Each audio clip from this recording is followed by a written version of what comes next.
Dentro de estos planes para contrarrestar a China, el presidente de Estados Unidos, más allá de las palabras, también empieza a demostrarlo con hechos. En este caso, vivimos ayer un episodio que os quiero preguntar, que quiero que analicemos en el Consejo de Seguridad de la ONU, hablando, bueno, pues del choque total entre Estados Unidos y Europa, un Donald Trump, Estados Unidos que votaba junto a Rusia, junto a Corea del Norte, mientras que por el otro lado veíamos a Europa y Ucrania. Se habla de un divorcio histórico, Pedro, se habla de un choque total entre Estados Unidos y Europa, más allá de las palabras, ¿no? Por ejemplo, con los discursos ayer de Trump y de Macron, vemos pues a Estados Unidos cada vez más cerca de Rusia y cada vez más alejada, ¿no? Más enfrentada con Europa. ¿Cómo analizas lo que sucedía ayer en el Consejo de Seguridad de la ONU?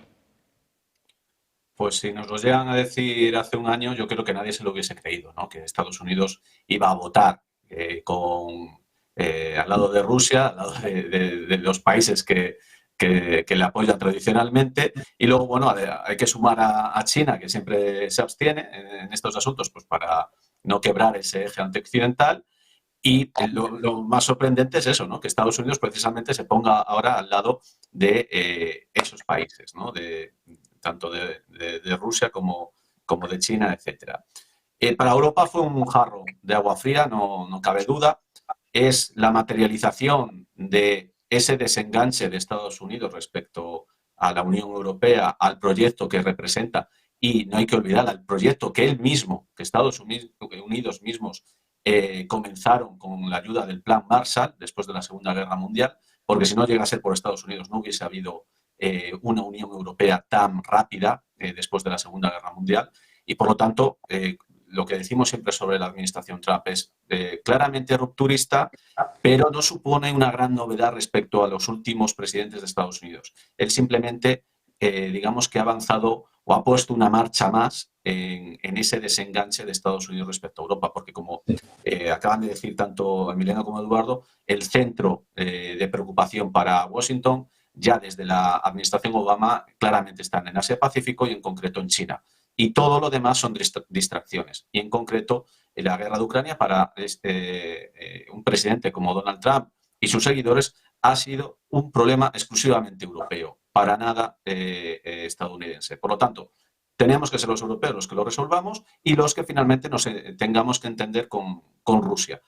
Si al final evitamos un enfrentamiento directo con Rusia o no, yo creo que para esta administración no es tan importante como conseguir para Washington un acuerdo satisfactorio para sus intereses. Y como digo, sus intereses pasan exclusivamente por maximizar sus acuerdos con rivales que no considera directos, como es el caso de Rusia, y poner todas sus piezas en el teatro de operaciones que considera más trascendente, que es el Pacífico, ¿no? Y en concreto, pues China.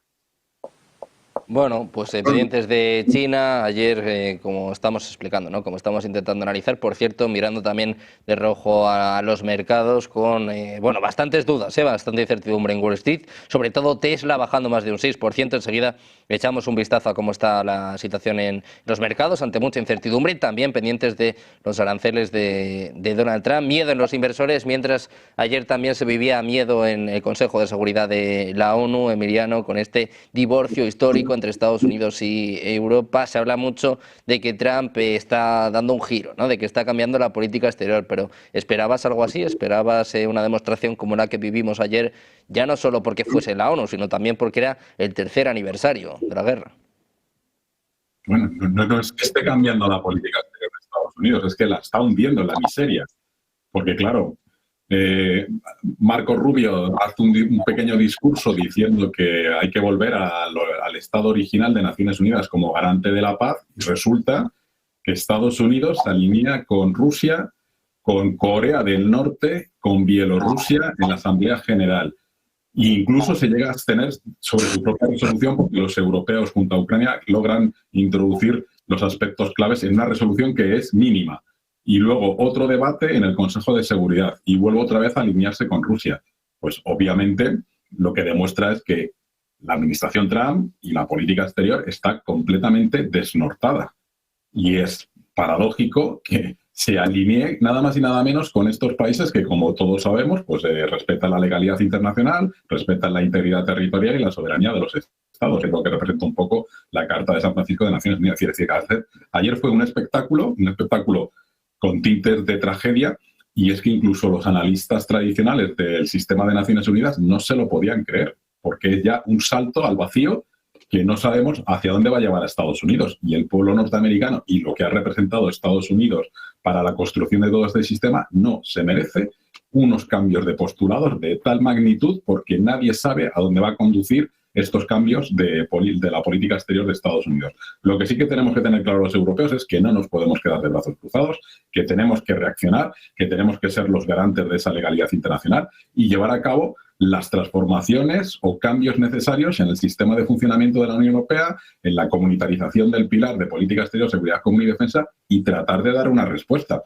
Y si para eso tenemos que hablar con otros grandes potencias globales, como puede ser China e India, pues tendremos que eliminar ciertos prejuicios que tenemos y tratar de establecer para hacer un reequilibrio de ese matrimonio forzado que se está gestando entre Rusia y Estados Unidos, porque nos lleva al conjunto de la comunidad internacional hacia unos territorios ignotos que lo único que puede traer no son buenas noticias.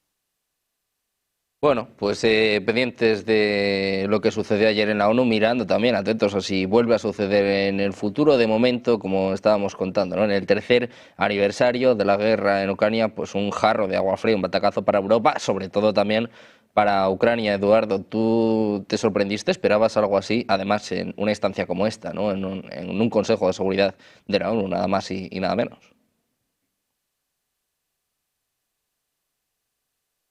Me parece que estás muteado, Eduardo. A ver si te recuperamos. Ahí, ya estamos. Sí, perfecto. Sí, como te decía, en el silencio, yo creo que ya estamos acostumbrados a todo tipo de salida de tono del presidente de Estados Unidos. Yo esperaba un gesto, pero no un gesto de esta dimensión. No esperaba un gesto de esta dimensión.